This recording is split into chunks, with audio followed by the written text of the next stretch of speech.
자, 356페이지 보죠. 여러분 이제 2개월 정도 이제 공부를 했죠? 2개월 정도 공부를 했는데, 여기 괜히 들어왔다. 라고 하시는 분 아마 없어요? 없어요? 다행이다. 있을걸? 생각보다 어렵다라고 했죠? 네. 그래서 그런 분들을 한번 내년 1월 달만 한번 잘 한번 가보세요. 그러면 이제 아마 좀 생각이 좀 일단 바뀔 거예요, 아마.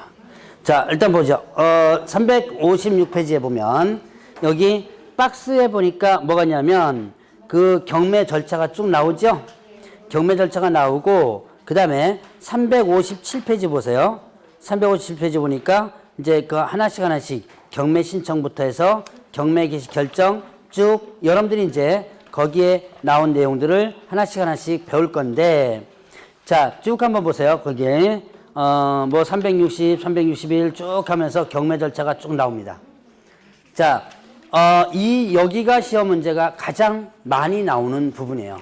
시험 문제가 가장 많이 나오는데, 자, 지금은 이제 경매를 안에 있는 내용을 세부적으로 배우는 것보다는 어차피 세부적으로 배워도 여러분들이 잘 몰라요. 그러니까 지금은 뭐 하느냐, 바로 이제 절차만 간단하게 한번 구분하면서 넘어갈 겁니다. 자, 경매 절차는 여러분들이 반드시 기억을 해놔야 되는데요. 언제까지 기억하면 돼요? 네, 시험 보기 전까지 기억을 일단 해놔야 돼요. 그리고 여기서 경매 문제가 여기서 거의 다 나옵니다.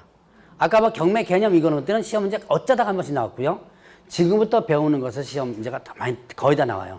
그리고 제가 경매 할 때마다 제가 얘기하는 거, 제가 강의하는 경매는요, 경매 강의는 실무용이 아닙니다. 제가 강의하는 것은 무슨 용? 네, 시험용이지 실무용이 아니에요. 괜히 이거 경매 실무 한다라고 생각하면 안 돼요. 실무는 나중에 전문 교육관에 가서 다시 한번 배우셔야 돼요. 자, 일단 보죠. 여러분들 이제 경매라는 것은 채권자가 채무자의 재산을 누구의 힘을 빌어가지고 국가의 힘을 빌어서, 즉 법원이죠. 국가의 힘을 빌어가지고 회수시키는 것이 하나의 경매다라고 볼 수 있는데, 그런데 요때 경매 보면 이제 경매 신청을 합니다. 누가 경매 신청해요? 경매 신청 누가 해요? 채권자가 하죠. 채권자가 하는데, 자, 판결문 가지고 경매합니다. 그럼 무슨 경매가 되죠? 강제 경매죠. 저당권자가 경매 신청합니다. 무슨 경매요? 임의 경매 이렇게 되죠. 자, 이렇게 이제 강제 경매, 임의 경매라는 것이 이제 들어가면 등기가 되면 그렇게 표시가 돼요. 자, 그러면 이때 경매 비용, 경매 신청할 때 경매 비용을 예납을 한다 그럽니다. 예납이 뭐예요? 미리 내는 거죠. 근데 경매 비용을 미리 내는데, 자, 이때 경매 비용은요, 원래는 누가 부담한 거냐면 채무자가 부담하는 거예요. 근데 채무자가 누구죠? 채무자가 누구예요? 지금 돈 못 내가지고, 못 갚아가지고, 지금 집 날라가는 사람이죠. 그 사람한테 비용 내놓으라 그러면 못 내놓겠죠. 그러니까 이제 어떻게 했냐면 그 목적물이 최종적으로 팔리면 팔린 대금에서 비용을 회수해 갑니다. 그런데 이렇게 팔린 대금에서 회수해 가니까 채무자가 부담한다라고 얘기를 하는데, 근데 왜 경매 비용을 예납이라는 게 미리 내는 거죠? 그럼 누가 미리 내는 거예요? 네, 경매 신청자가 미리 내는 거예요. 왜 경매 신청자가 미리 내느냐? 중간에 목적물이 어떻게 돼요? 중간에 목적물이 안 팔릴 수도 있죠. 중간에 경매가 끊어질 수도 있어요. 이걸 이제 경매가 취소되거나 취하한다 그래요. 취소는 여러분들이 아마 대충은 취소라는 게 뭔지 아실 거고, 이제 법원에서 직권으로다가 이제 없애는 거예요. 취하라는 게 뭐냐면, 여러분들이 혹시 취하라는 말 들어보셨어요? 어디에서? 네, 공시법에서 아마 들어봐요. 등기를 취한다 그러죠? 자, 취하는 뭐예요? 신청자가 도로 걷어들이는 것을 취하라고 합니다. 흔히들 여러분들이 뭐 취소한다 그렇게 말을 표현하지만 실제로는 이제 취하는 개념을 쓰는 거예요. 자, 그러게 되면 중간에서 목적물이 안 팔립니다. 그러면 목적물이 안 팔리면 지금까지 들어갔던 비용들이 있어요.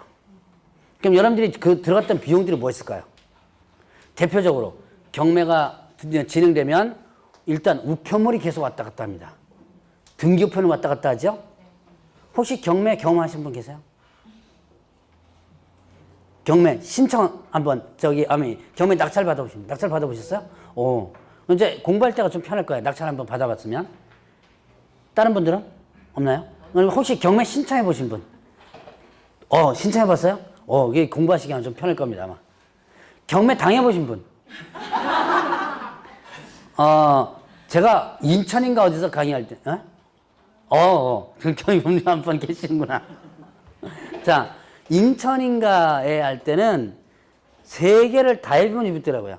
신청도 해봤고, 당해도 받고, 그 다음에 직접 해보기도 하고, 3개를 다 해보신 분인데, 경매를 한 번이라도 경험을 하셨던 분들은 요게 조금 편해요. 수업 받기가. 그런데 처음 경매를 접하시는 분들은 이 경매라는 거에 상당히 힘듭니다. 특히 절차 같은 거는 상당히 힘들어해요. 그러니까 지금 자꾸 외우려고 그러지 말고 어떻게 하면 일단 들으세요. 내가 경매를 직접 한번 해본다라서 생각하고 절차가 어떻게 되느냐를 한번 따져보고 이렇게 생각해 보시면 돼요. 그러니까 이제 경매가 그렇게 이제 취하될 때를 대비해서 취하가 되면 목적물이 안 팔리니까 일단 비용을 어떻게 하냐면 먼저 받는 거예요. 채권자한테. 먼저 받아서 진행을 하다가 최종적으로 목적물이 팔리면 어떻게 돼요? 팔리면 그 비용을 다시 채권자한테 넘겨주는 겁니다. 회수해가지고. 자, 그래서 일단 채권자가 경매 비용을 예납하고 경매 신청을 합니다. 하면 자, 경매 개시 결정을 하게 되는데 법원에서 결정을 하게 돼요. 법원에서 이제 결정을 하면 이때는요, 당사자 부를 필요가 없어요. 서류를 완벽하게 갖추면 일단 뭐가 되냐면 경매를 받아줍니다. 이걸 이제 형식적 심사라고 그러는데요. 어쨌든 그래서 경매 개시 결정을 하게 되고 채무자한테 송달합니다. 당연히 결정을 했으니까 채무자한테 당신 물건 어떻게 됐다? 경매가 들어갔다라는 것을 어떻게 돼요? 알려줘야지만 되죠. 그래서 채무자한테 송달을 일단 하게 돼요. 자, 그러면서 이제 경매 개시 결정에 대한 등기를 하게 됩니다.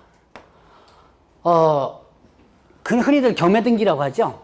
자, 경매 등기라고 하는데 이거를 여러분들 이제 공시법을 배웠으면 혹시 촉탁이라는 거 들어보셨나요? 네. 들어보셨죠? 네. 네. 공시법 배웠으면 봤을 거예요. 네. 촉탁인 게 뭐예요?